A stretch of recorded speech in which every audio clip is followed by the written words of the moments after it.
Hello everyone, I'm Anna Nemzer and this is my program Total Recall, a joint project of TV Rain and the Russian Independent Media Archive. I want to begin with this quote. Вы там поймите, мы уже приготовились умирать, мы поняли, страна нас бросила, мы Новый Курск.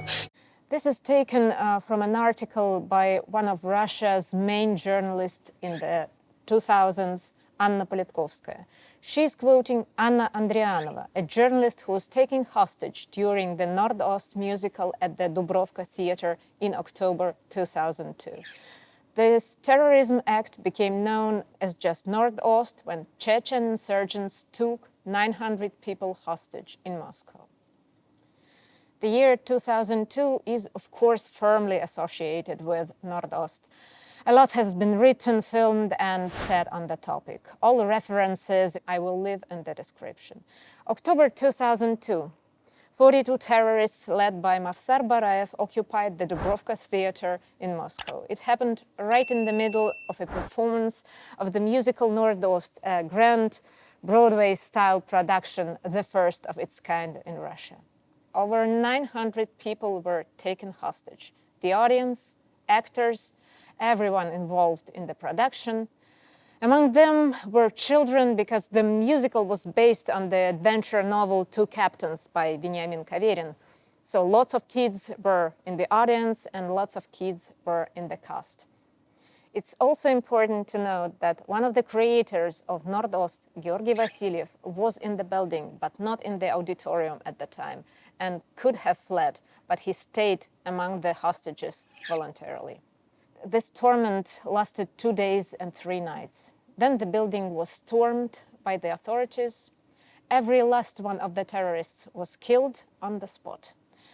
In order to conduct the raid, the Federal Security Bureau sprayed the unknown gas into the building. Aside from neutralizing the terrorists, this gas killed 130 of the hostages. The type of gas used is still classified to this day.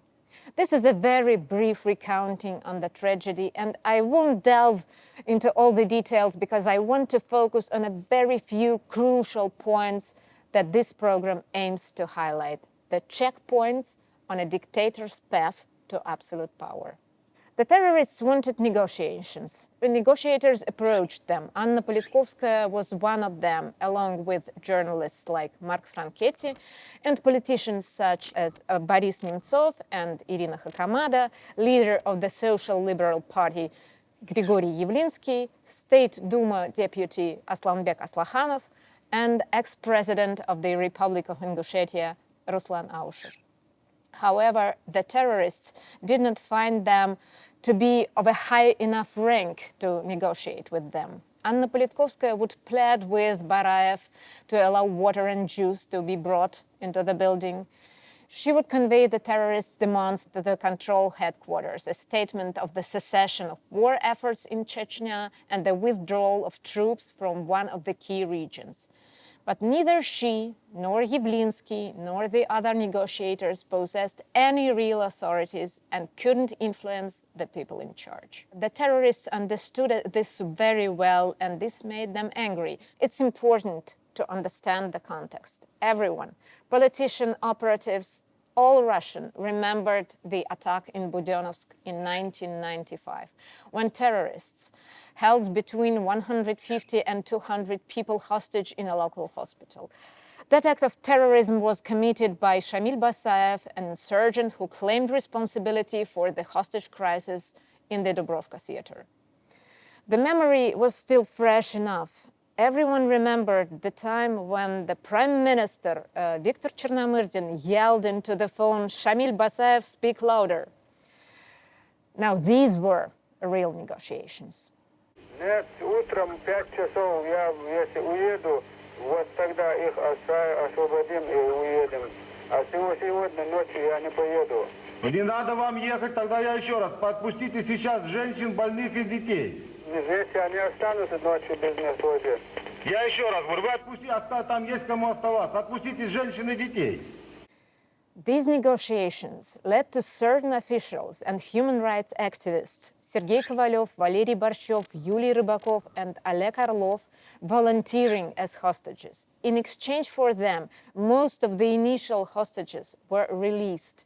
Basayev and his militants were given getaway buses, and a corridor was secured for their departure as they used hostages as a human shield. Once the terrorists felt secure, the hostages were released.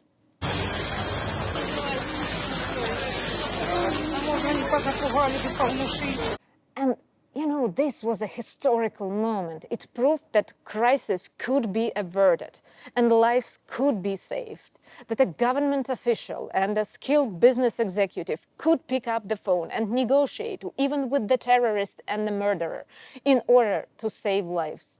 And yet, 7 years later, in October 2002, people hear this on the television.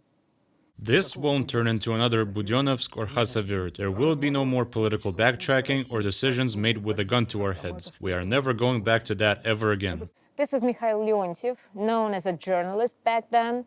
However, he was not expressing the viewpoint of an individual reporter.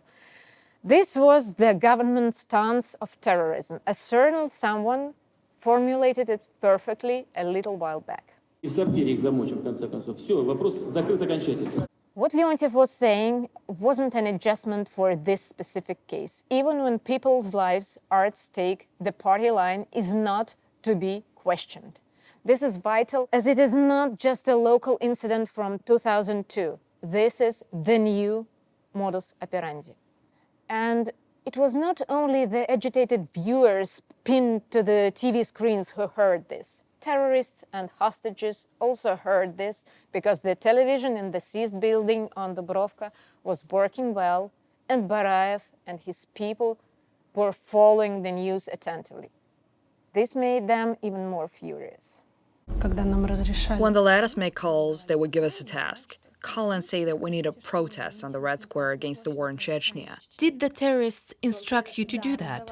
Yes, they handed out phones, and we called our parents and friends, whomever we could reach. This is Alexandra Razovskaya, one of the hostages and an actress in the musical. She was 14 at the time. And these are parents, the parents whose children were hostages at the time. So if we gathered, would they let them go?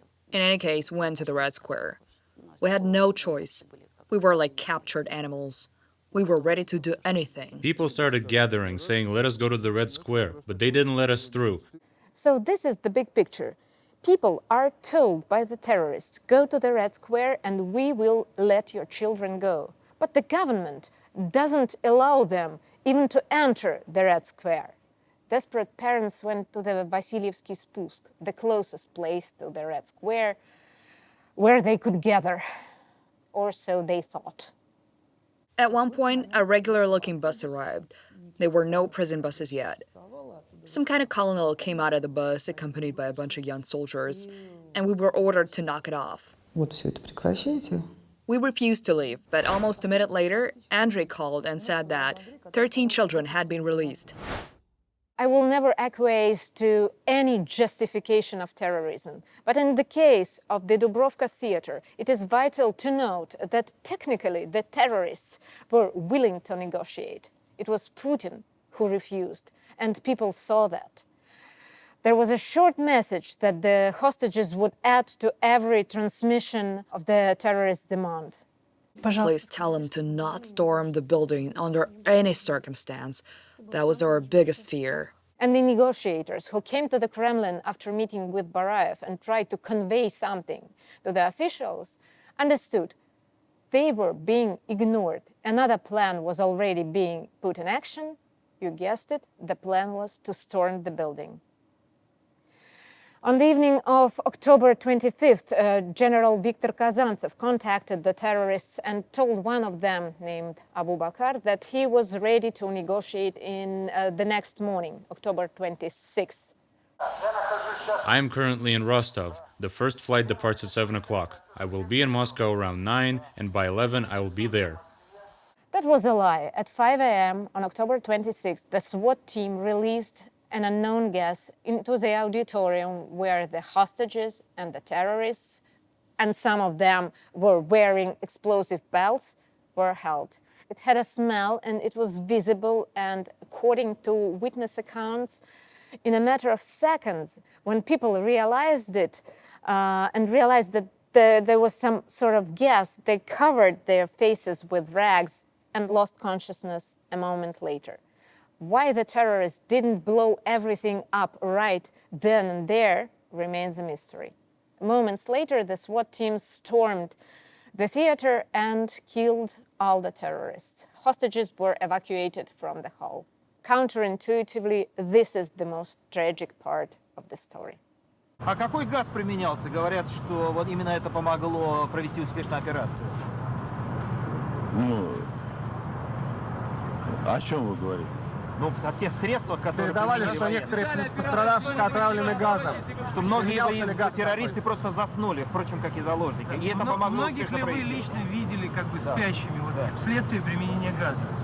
Лично я, когда приехал туда, я видел людей, которые спасали от того воздействия, которое им террористы могли оказать. А газ был применен? Нет. Yet another lie. Some kind of gas was used, and it has already been proven. However, the rescue team wasn't instructed on the antidote to use or how to properly evacuate the unconscious hostages with this specific type of poisoning. Could they be placed on their backs or be turned on their sides? None of that information was provided by those who'd used the gas.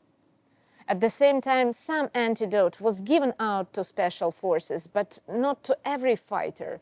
It was administered chaotically, with operatives forgetting who had received a shot and who hadn't. Doctors in ambulances and hospitals were also not warned about this administering of antidotes.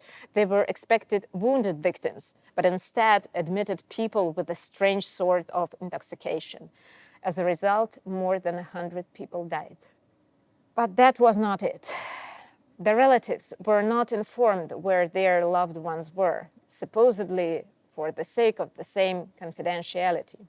The poor mourning families darted around Moscow, not knowing where their sick or even deceased relatives were.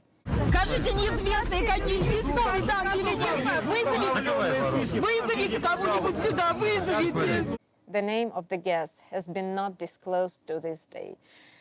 Given the stories of numerous poisonings such that of the Skripal father and daughter, Alexei Navalny, Vladimir Karamurza, and Pyotr Verzilov, and considering the investigations conducted by journalists on these topics, we can only assume that the Russian authorities are well equipped with chemical weaponry.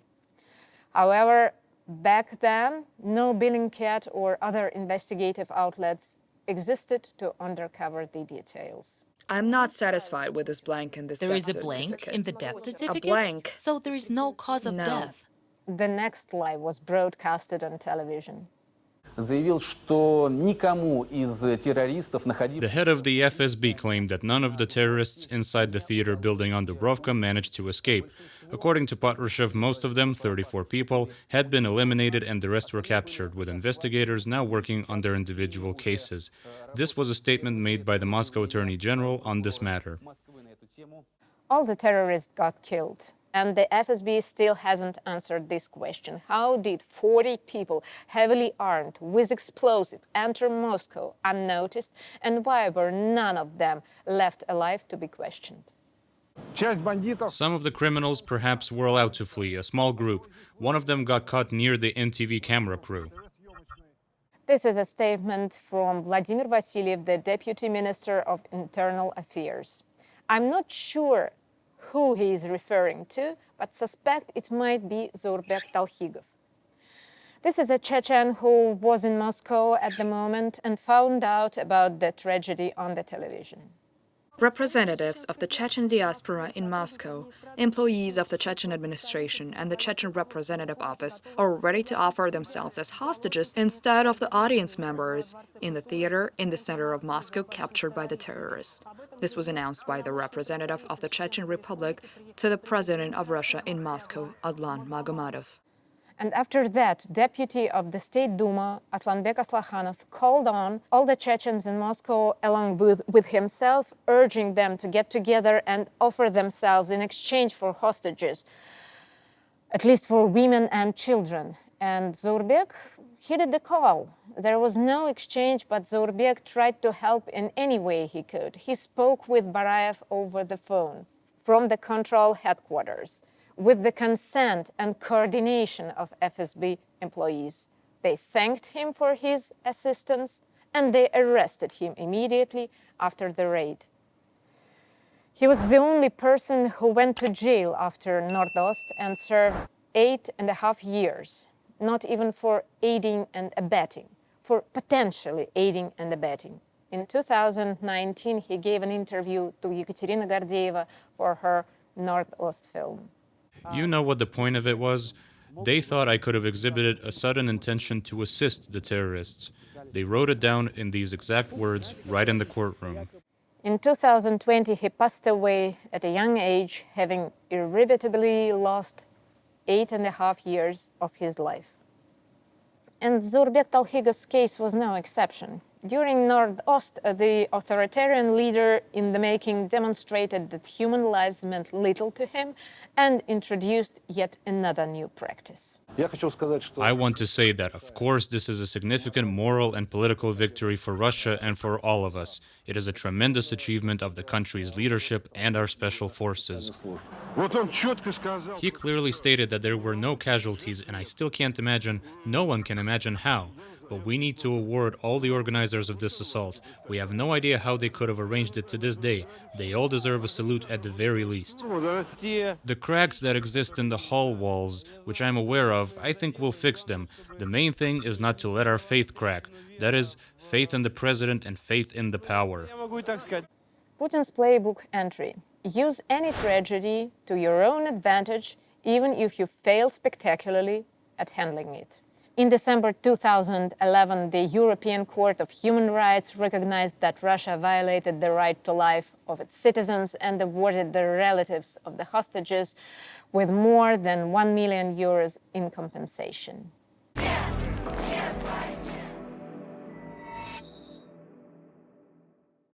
Dear friends, thank you for watching my program Total Recall that I produced on TV Rain in collaboration with RIMA Project, Russian Independent Media Archive.